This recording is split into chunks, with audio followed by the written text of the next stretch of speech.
If it were the 1970s or 80s, hands down, this would be my everyday carry piece. I started blasting. Bang! Wow. Bang!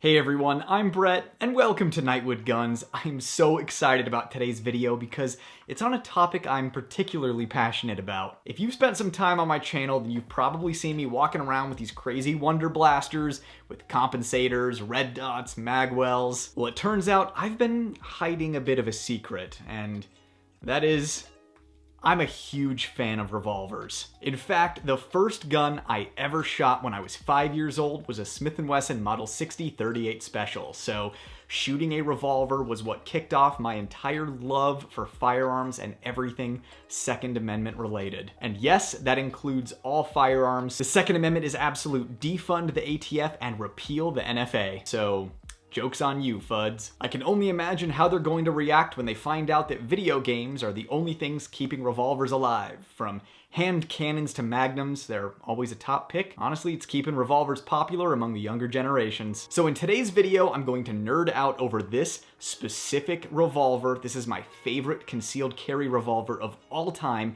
It's the Smith and Wesson Model 66 Combat Magnum. So if you don't have a lot of inherent interest in revolvers, I'm hoping that this video will inspire you to add one to your collection because they are so much fun to shoot. And if you're already into revolvers, then you are in for a fun ride in this video because I'm gonna nerd out over these classic wheel guns. Also in this video, I'm going to go over my experience training with this at the range and my observations in carrying a wheel gun for the first time in a long time. I'll also be sure to go over all of the gear that I used, from holsters to speed loaders. And at the end, we're gonna wrap up going over the philosophy of carrying a revolver and my recommendations if you decide to do so. And this video simply wouldn't have happened if not for True Shot Ammo. They provided all of the 38 Special and 357 Magnum ammunition for this video. The people over at True Shot Ammo are incredible people. Their customer service goes above and beyond, and they have more than fair prices. The next time you need to order ammunition, be sure to do it over at True Shot, and you can enter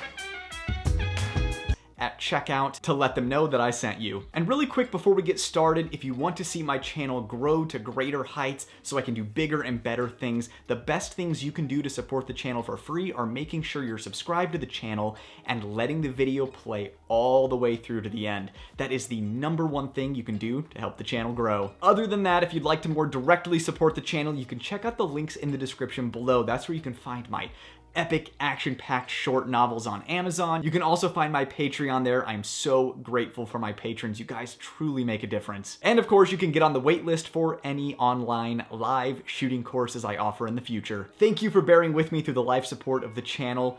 Let's hop into the video. So first of all, what exactly is this revolver that I think is the best concealed carry revolver ever made? So this right here is a Model 66 no dash. And when talking about old Smith and Wesson revolvers, whenever you hear no dash or -1, -2, -9, that is going to be the revision that the revolver is. So over time, Smith and Wesson makes changes to each model of revolver, and whatever dash number it is the numbered evolution of the revolver. So this one being a no dash means this is the very first model of the Model 66. So the Model 66 is a stainless steel version of the Model 19, and of course the Model 19 was a big deal when it came out because it was a smaller, more compact, and portable 357 Magnum than what was previously offered by Smith and Wesson. So essentially it was a smaller and thinner revolver that still had that Magnum capability, thus it was dubbed the Combat Magnum. It was originally only offered in blued and nickel along with the rest of Smith and Wesson's lineup because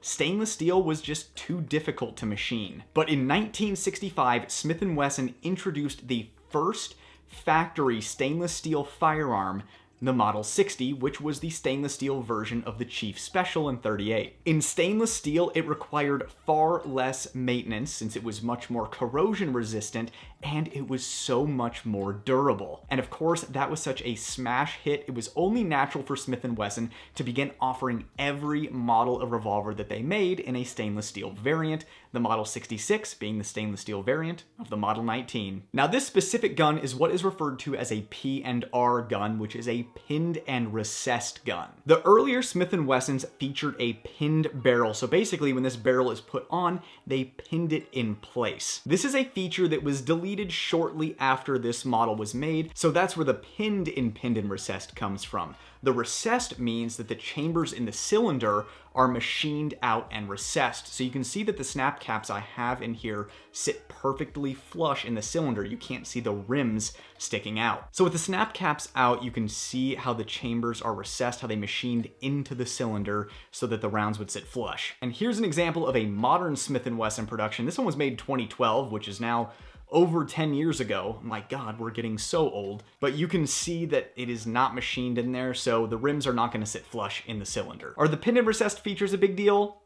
Not really, but it's something that collectors enjoy because it's from another era where craftsmanship and pride of workmanship on these revolvers were a big deal. Smith & Wesson slowly made cost-cutting revisions over the years and essentially began to turn these into more mass-produced revolvers. So these features are just a neat attention to detail and it's something that collectors appreciate. If anything, the recessed chambers can make using speed loaders and ejecting spent cases slightly more annoying. Now this particular Model 66 No Dash was manufactured sometime in the mid to late 70s, and you can see it also does not have the internal lock that modern Smith & Wessons have.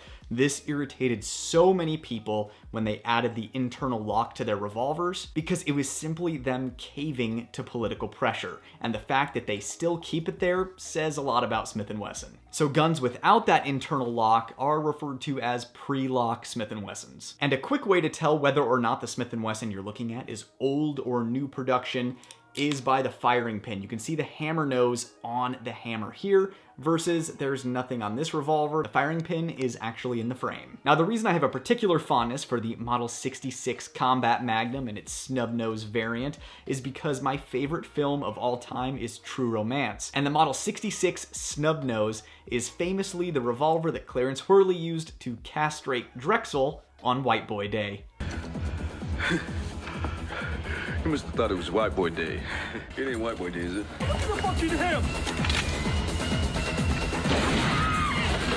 Something else very neat about this revolver is when I got it, the first thing I did was take it over to Nelson Ford, who is a wizard with these old Smith & Wesson revolvers. He does my favorite action job on these guns because he gets it as light and as smooth as possible while maintaining 100% reliability. If you use a revolver defensively or if you enjoy it at the range frequently, I highly recommend sending your Smith & Wesson revolver to Nelson Ford. His website is easy to remember. It's thegunsmith.com.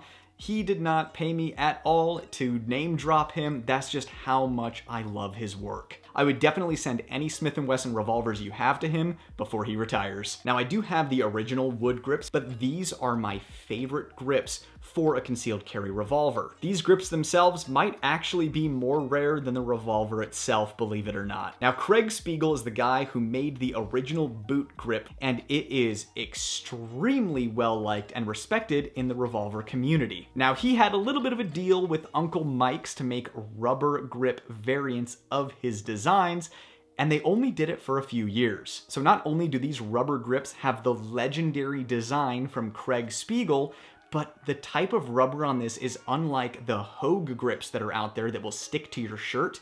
This rubber is grippy, but it's more on the smooth side so it doesn't grab your shirt and print. But it also has the checkering in here so that you can maintain a good grip on the gun when you're actually holding it. So this exact combo of the Model 66 with Nelson Ford's action job and the Uncle Mike's Craig Spiegel design boot grips is just hands down my favorite concealed carry revolver. Now, it's important to note that these smaller K-frame revolvers should not see many .357 Magnum rounds, especially the lighter weight bullets like the 125 grain Screamers. The reason for that is because in order to save space on this thing, there's a flat spot on the bottom of this forcing cone, and when the gun gets really dirty and gets a lot of lead buildup and you start slamming it with those Screamer 125 grain .357 Magnums, it can actually crack the forcing cone in that weak spot that's flat right there on the bottom. So it is my opinion that this should see 38 specials on a regular basis, and if you're going to run .357 Magnums through it, it should be on the heavier weight side like the 158 grains and on a clean revolver. It was pretty much accepted that you should train with 38 specials on this and then carry .357 Magnums. Now, as far as my training with this at the range, I shoot revolvers frequently recreationally and for fun and plinking, but I don't really train hard with them or push myself to the point of being confident with them defensively very often. I am certainly not a Jerry Michalik. So for this video, I decided to do some more defensive training with it before I carried it for a bit. And my first observation is that revolvers are just stupid simple, and I think that's a good thing. You don't have to worry about loading magazines, and a lot of the micro 9mm out there these days can be very difficult those last couple of rounds to load for a novice shooter or a new gun owner. With a revolver, it's very simple to just open the cylinder and visually see whether or not it is fully loaded, and you just load each round one at a time, no spring tension, just close it up, and all you have to do is pull the trigger. In my opinion, this is the easiest form of lethal force somebody can have. So if you have somebody that knows nothing about guns, but they have a stalker and they need a gun right now, and all you can do is show them some quick firearm safety, a revolver is going to be just the instant, easy, lethal force amplifier you can give them on the spot. Obviously, I think it's ideal that somebody pursues training and how to use a higher capacity, modern 9mm pistol, but this is a really good placeholder for a novice. Something else while pushing myself with this revolver, coming from shooting a lot of semi-autos, is that I found myself a couple of times short stroking the trigger. So I'm used to very short trigger pulls. I shoot 2011s very often. So having that long double action trigger pull, more of a trigger or roll every single time, I found myself short stroking the trigger, either not releasing it all the way and trying to pull again, or not pulling it all the way to the rear before resetting too soon. So that's why I don't really recommend, if you're used to training with or carrying semi-automatic pistols, just loading up a revolver and carrying it in a holster without practicing or training with that double action trigger first. Another observation while running this gun is that reloading a revolver in a hurry has a bit of a learning curve to it. It requires a little more effort than just ejecting and shoving in a fresh magazine. So you have to open that cylinder, hit the ejector rod with authority to make sure the spent shell casings get out of there after fouling the chambers and expanding. Then you have to orient the gun towards the ground so that gravity can be your friend when lining up the rounds with the cylinder. And then if you're carrying an HKS speed loader, you have to twist the little knob, which is a fine motor movement, which is why I prefer the Safari Land, where all you have to do is push into it and the rounds come right out. Don't even get me started on loading with a speed strip or a quick strip under pressure. This is certainly a lot better than having loose rounds rolling around in your pocket, but you gotta practice with this thing. I can sit at home and load this thing with no pressure all day very easily, but the second you get into live fire and you're trying to reload as fast as you can, oh man, it's easy to fumble this stuff. Now, I normally reload speed loaders with my strong hand, but in this video, you'll notice I'm doing it with my support hand. That's just because by the time I got to the reloading aspect of shooting footage, I already had a few hundred rounds through this gun and it was hot. So instead of burning my hand on the forcing cone of the revolver, reloading it like I normally do, I was just reloading it with my support hand. And while I normally reload revolvers by dumping the spent shell casings with my thumb like this, when you have a gun that isn't cut for moon clips and you're not hitting it very hard and you have fouled chambers, it's very easy for rounds to get stuck in there. So for defensive reloads, I definitely smack the ejector rod as hard as I can. And on this snubby, if I hit it with my strong hand, I actually end up hitting my support hand and I don't depress this tiny little ejector rod all the way and the rounds will get stuck. So that's why I do I think Masad Ayub popularized this method where you hit it with your support hand using the barrel as a guide in the web of your hand so you can get full depression of the ejector rod and then switch over and reload with your strong hand. But enough about nerding out over reloading techniques.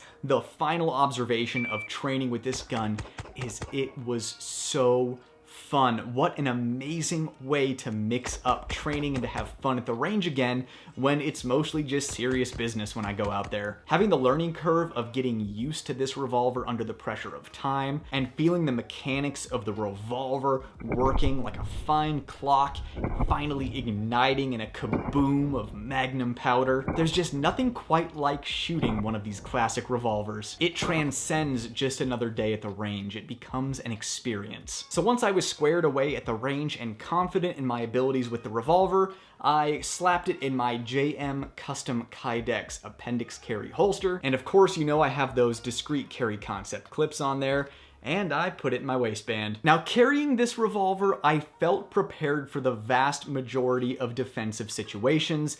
Think the parking lot mugger, or the carjacker, or the crackhead with a machete in the Walmart checkout line. With this thing loaded up with rounds that look like this, I felt like I could take on pretty much anybody who decided to threaten my life or my physical well-being. But then as I continued to carry it, I remembered that we're now living in a world where we're experiencing multiple armed attackers. We're dealing with active shooters that have semi-automatic rifles. Some of them even have body armor. And no matter how powerful a round is, the amount of rounds you have are the amount of chances you have to put an effective hit into a target. And realizing that I only had 6 potent chances versus my usual 18 still decently potent chances, along with the precision that a red dot offers, I started to feel a little bit vulnerable. Now, you give me any weapon and I will fight with it. I will make it work. I will put forth that effort and I will win. But there is an element of preparation to the equation,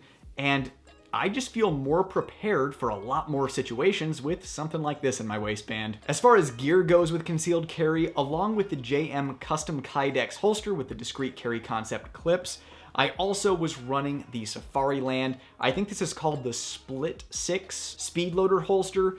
This thing isn't great. It's a cool design because the way it goes on your belt is your belt actually goes in between the rounds in the speed loader, so it helps reduce bulk. But this specific one, when you pop it open, it has an open side design, and sometimes that speed loader can just fall out the side. It's kind of an easy thing to fumble. DeSantis also makes a similar design to this that seems a lot more usable. So if you're looking at speed loader holsters, I would definitely look at that DeSantis split model. Other than that, in my back pocket, I was running a quick strip with 8 rounds on there. I was originally carrying it 2 rounds at a time, leaving 2 open spaces in there, but I found that sometimes these things like to stick in the quick strip and you might accidentally lose a round on the ground, so I would rather have more in there and have to work around them. Next to that, in my back pocket, I carried another speed loader. This is the super press button model of the Safariland, and this is probably the fastest way to reload a revolver that's not cut for moon clips. As far as ammunition goes, I do not recommend shooting these through your older K-frame revolver. That being said, these are 357 Magnum 125 grain Barnes TAC XPD, and these are some truly mean rounds. These were made specifically for shorter barrel 357 Magnums, and yeah, they do some damage. Now finally, let's hop into some philosophy behind carrying a revolver for self-defense. Personally, in today's day and age, the day and age of multiple armed attackers, I think that you are putting yourself at a disadvantage by carrying a revolver just from capacity alone. It's not like your attacker is going to be limited by only carrying a revolver as well. Some attackers are going to have a Glock with a switch and a long boy in it, and they're just going to hold down the trigger and spray and pray all over you without caring about bystanders. And that's fine if you still have this, but when you're looking at 2 or 3 armed attackers with firearms like that, then knowing that you're going to run dry after just 6 presses of the trigger is concerning. Not only that, but if you're taking full advantage of your revolver and carrying potent Magnum rounds, if you are addressing multiple attackers, you have recoil recovery to deal with as well. Versus something like a Glock 19 with a Radian Ramjet afterburner on there and a DPM soft edition that stays flat and is still spitting out 9mm plus P, at a more appropriate capacity. Not only that, but you have the advantages that a red dot has to offer. That being said, do not underestimate revolvers. This thing will still drop you like a sack of potatoes. These things are frighteningly lethal and not to be taken lightly. Someone who is skilled with their revolver will drop you before you even know what happened. I do not think carrying a revolver is a bad idea. If it's what you're the best with, or if it's what you're most confident with, then 100% carry it. You can take on an active shooter with 6 rounds of .357 Magnum. You can take on multiple attackers with 6 rounds. But you may be putting yourself at a significant disadvantage if you're fighting somebody who has one of these and can keep spitting at you long after you've run dry. Don't forget, defensive situations can be chaotic and unpredictable. It may be difficult to hit a moving target. Your shots may not go where you want them to go when you're being shot at. You only have 6 chances to make it happen, whereas they can keep on going. While you're fumbling with your speed loader, they've already shoved in a fresh mag. Now, an advantage to carrying a revolver is that you can press it into something and you don't have to worry about it going out of battery and not firing. Because when you look at semi-autos and you go out of battery by pressing it into something, it can't go off. Meanwhile, you press the end of this into something and you can fire until it goes click. And while that's something that revolver fans love to brag about, the design of a revolver also comes with a downside when we're talking about fighting in extremely close quarters and grappling. And that is, if somebody grabs your semi-automatic pistol like this, and you're fighting, you can press the trigger once and discharge a single round, and then it will either not cycle or malfunction if they're holding the slide. So you get 1 shot. With a revolver, if somebody reaches over and grabs your gun and they're holding the cylinder, you cannot fire even once. And I feel like this is something not often talked about, where if you get in a fight over your revolver, you may not be able to touch off a round no matter how hard you pull the trigger if someone's holding the cylinder. So while it has 1 close quarters advantage, it has 1 close quarters disadvantage as well.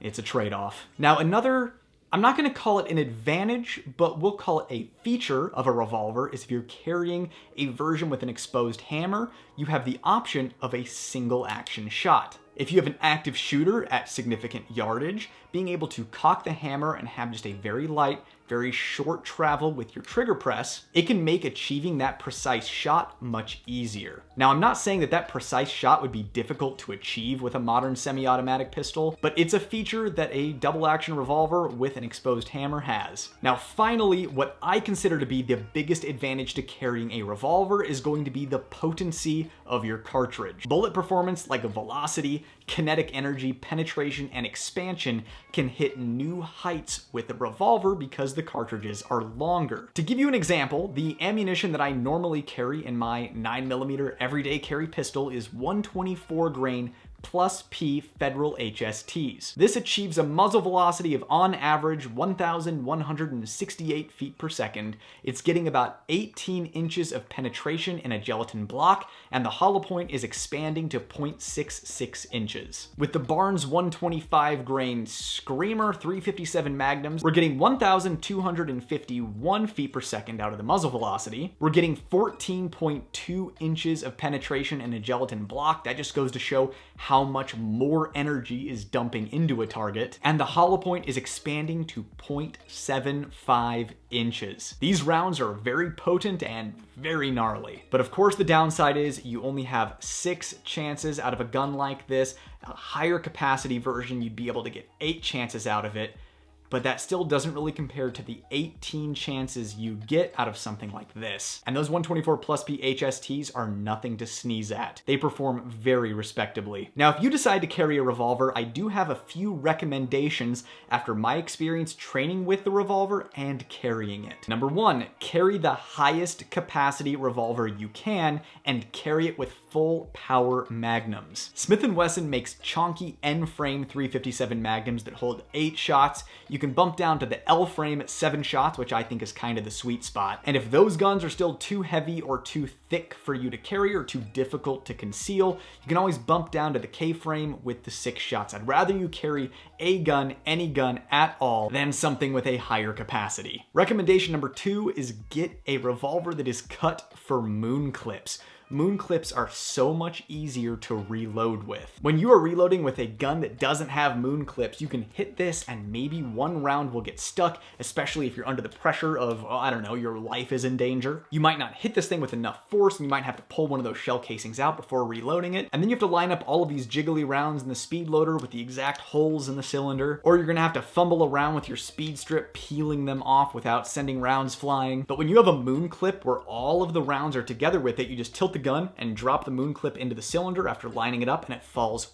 right into place. You can close up your cylinder, go to work. When it's time to reload, open it, press the ejector rod, and since you have the weight of all of those empty casings on that moon clip and the weight of the moon clip as well, the whole thing just falls out. So if you're dead serious about carrying a revolver and carrying reloads on you, that's what I would do. That being said, moon clips and speed loaders are a big old pain in the butt to carry on your person if you're not wearing like a jacket with jacket pockets or cargo pockets in your cargo pants. So most people just end up carrying a speed strip anyways. With that in mind, reloading in an emergency with a quick strip really sucks. So my final recommendation, if you're dead set on carrying a revolver, is carry a second revolver for a New York reload. When this one runs dry, toss it and pull out another. I also recommend sending your defensive revolver off to Nelson Ford. If it's an older Smith, that way you can make sure that the thing is up and running and reliable, good to go to defend yourself. And having his amazing action job is going to make putting shots on target with that double action trigger pull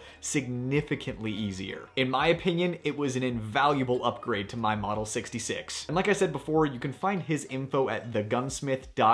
Definitely give him a call and see what he can do for your revolver. Even if you have an old Smith and Wesson sitting around that's maybe broken or something is wrong with it, chances are he can get you fixed up. In our modern world of micro compact 9mm that hold 10, 12, 15, 17 rounds, red dots, weapon lights, and reliable compensators for pistols, it might not make a whole lot of sense to carry a revolver. But I can honestly say that I had more fun at the range running this revolver than I have shooting any of my semi-auto pistols all year. Running this thing was an absolute highlight for me this year, and I hope that the amount of fun that I had helps encourage you to do the same. Revolvers like this are an important part of concealed carry and everyday carry history, and it's my hope that I can help encourage other young people to take an interest in revolvers and enjoy running them at the range. And despite all of the amazing Wonder Blasters that are available to us today, nothing beats the classic workmanship and craftsmanship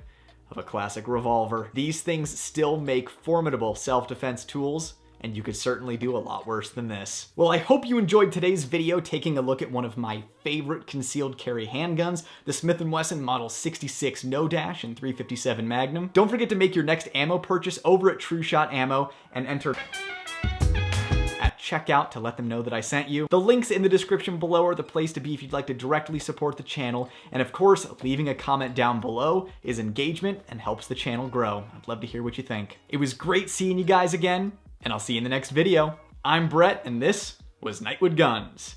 Nightwood out.